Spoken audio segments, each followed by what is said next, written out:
I did my MBA in 1988. Did corporate work for 6 years, corporate finance. Then I took a break, and I did not do anything professional at all for 4.5 years. Post that, I tried getting back into corporate world with a thing of 5 to 6 hours a day job. In my time in era, that did not work out. I couldn't land up with a corporate job.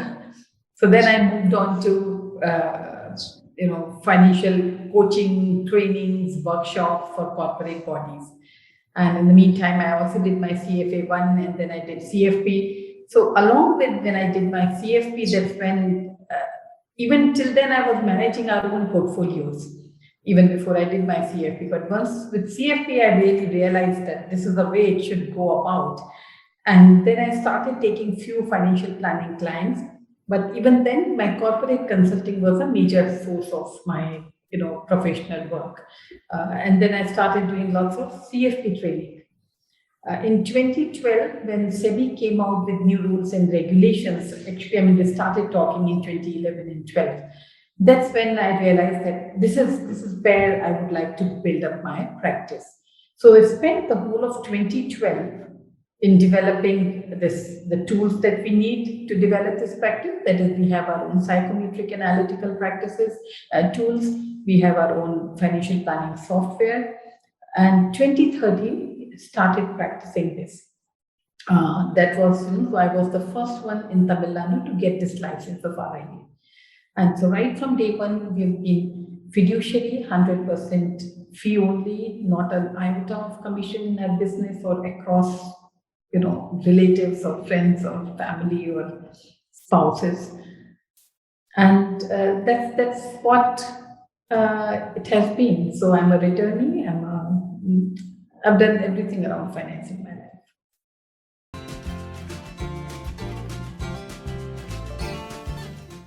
life. See, frankly speaking, because I realized that with this kind of practice, I can make a difference in people's lives. See, when I was doing this CFP training, along with my other corporate workshops and trainings, I would tell the students that, okay, see, this is the way, this is how this particular course can help you, or these, new things can help you create a practice where you can work on the client side.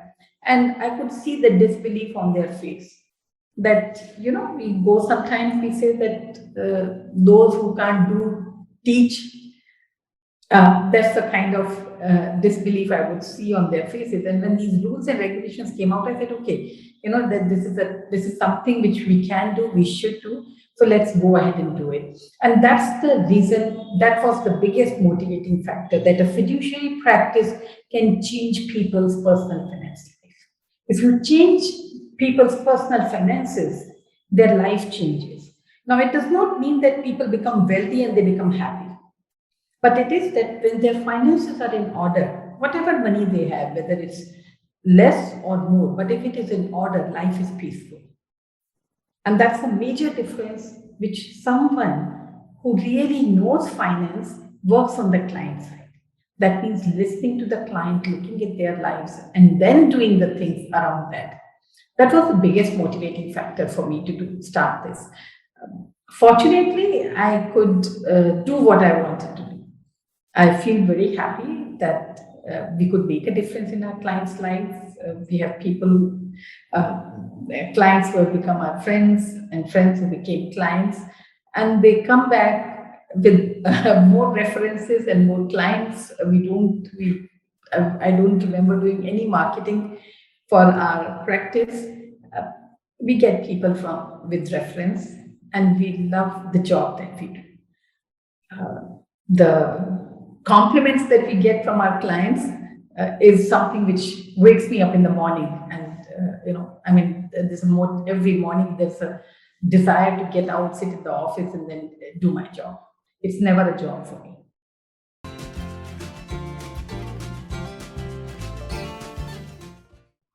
When we advise clients, the client's life is our top priority. What is happening in his or her life? What is it that they need or they desire or their aspirations are? That is the top priority. Once we understand that, and we have a process for that, we do many we do money behavioral analysis, we do risk profiling, we collect the data, we do the whole analysis of the data. We look at every single thing, their income, expenses, assets, liabilities, financial goals, their past history of money, what they did in the past with money, what is happening in their family with money, are they due for some inheritance, or what responsibilities or liabilities do they have. Every single thing around their life is what we look at. And then we understand what can be done with the money that is available with them. What is possible, what's not possible. A lot of times, a lot of things are not possible. I may want to drive Rolls Royce on Chennai roads, I can't do it. So if it's not possible, we tell them that, see, this is what will not work out. Let's tone down your expectations and then work around it. So the client is our first priority, and that's where the things start. That's where things end.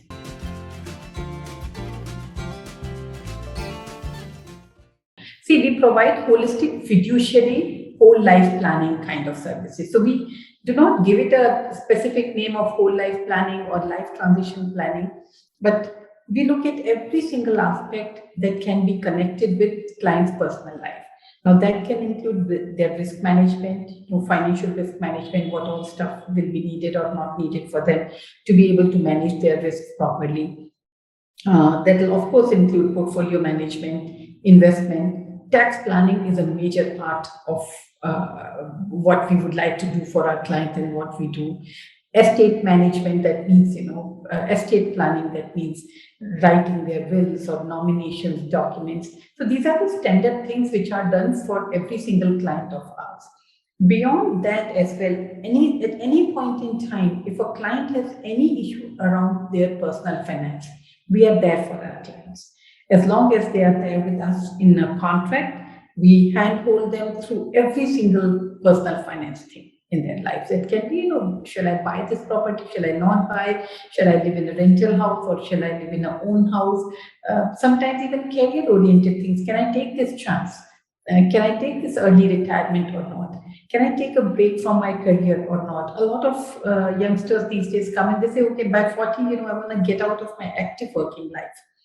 So can they do that? Can they not do that? And if they really want to do that, what is it that will entail?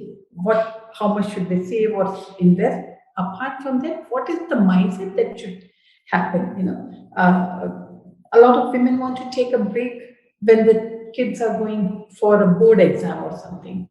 So we go through that every single step of their life. We are there with them.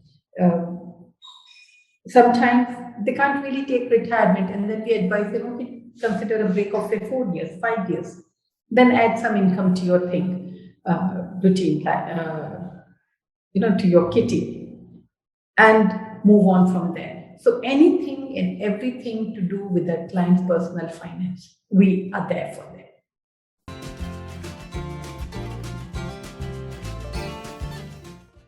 When we started this practice in 2013, we were very clear we wanted a fiduciary practice, fee-only practice.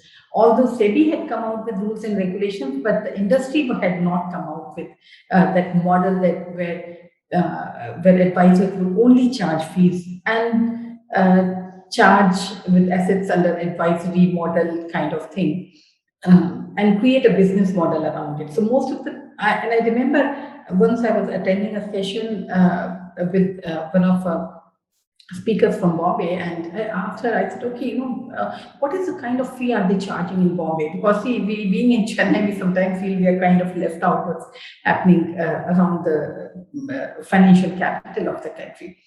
And the conversation went around, and I realized that in that conversation, it was always constantly that financial planning fees. The second part was always assumed that it will be only on commission. And that's when I realized that, okay, we have already started and established that kind of a practice, which actually probably no one is right now doing in the country. And that was the first time I realized that no one else is doing what we are doing right now. And this was 2013. So initially, a lot of people in the industry also felt, and we were also quite we were not sure if we will be able to establish this kind of a practice. But we were very clear about one thing, that this is what we want to do. And we will not budge. By the grace of God, with our own planning, with our own investment skills, we did not need to depend upon our business income at that point in time. So even if the business failed, we would still survive happily. It wasn't that we would be on the road. So we took that call deliberately, and we did not take any client on commission mode. We took only on financial planning, and only on fees. And any client or prospect who comes to us, we would still talk to them, and we say, this is our philosophy. This is how we function. This is what our belief system is. If it works well between us as a team, then great.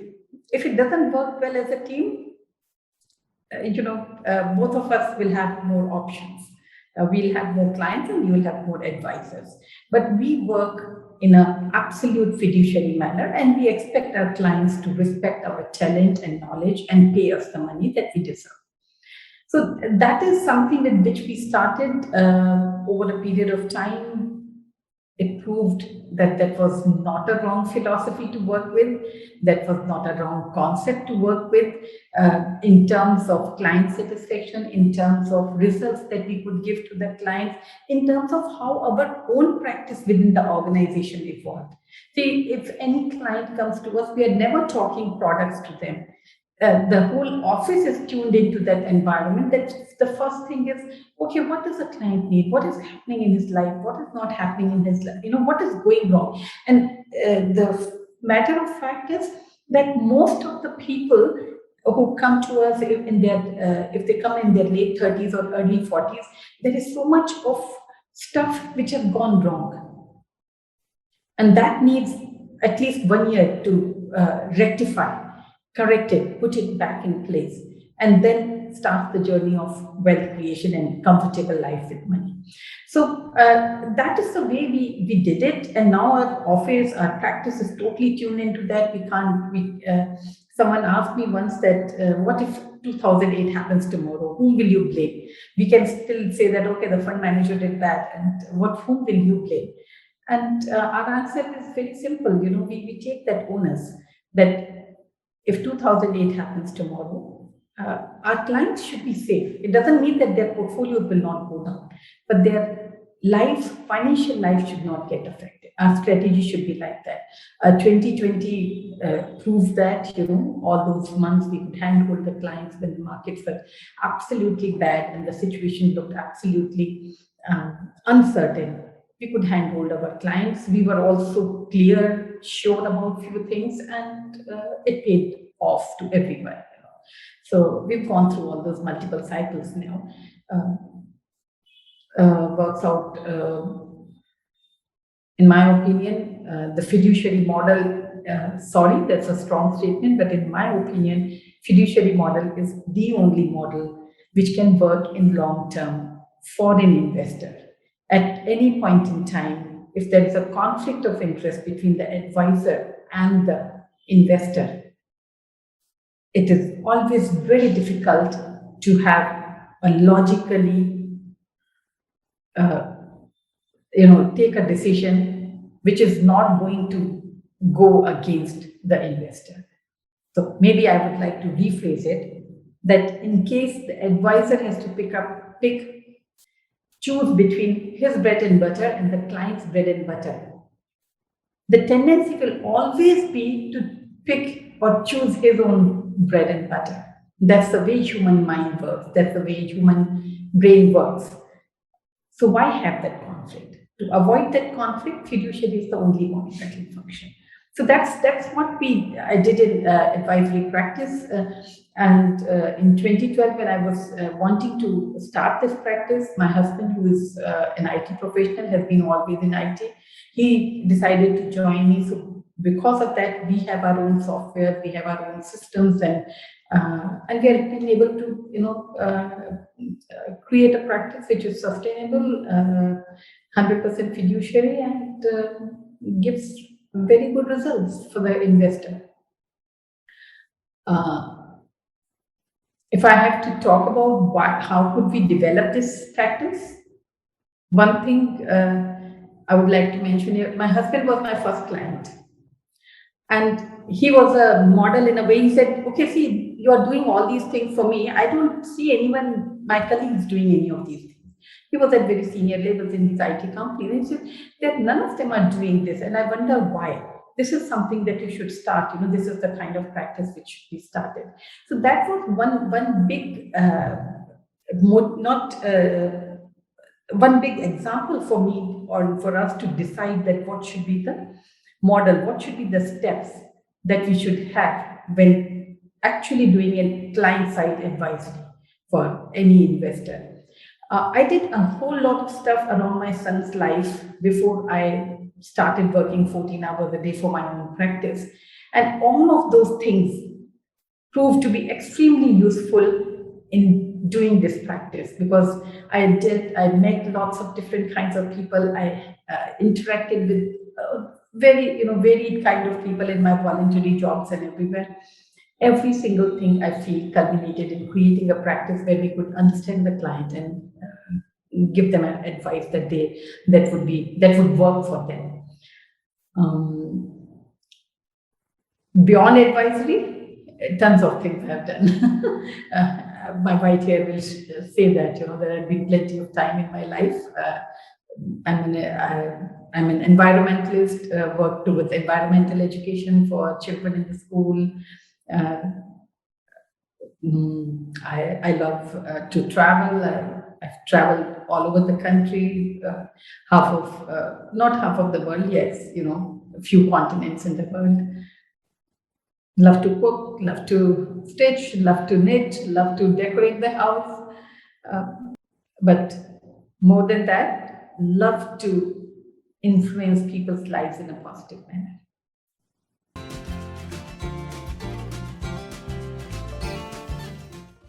See, first is lots of loans. Personal loans, credit card loans. Second is major, tons of insurance policies. None of them is needed. Sometimes what we joke about is, it's a crude joke that people commit mistakes in their 20s.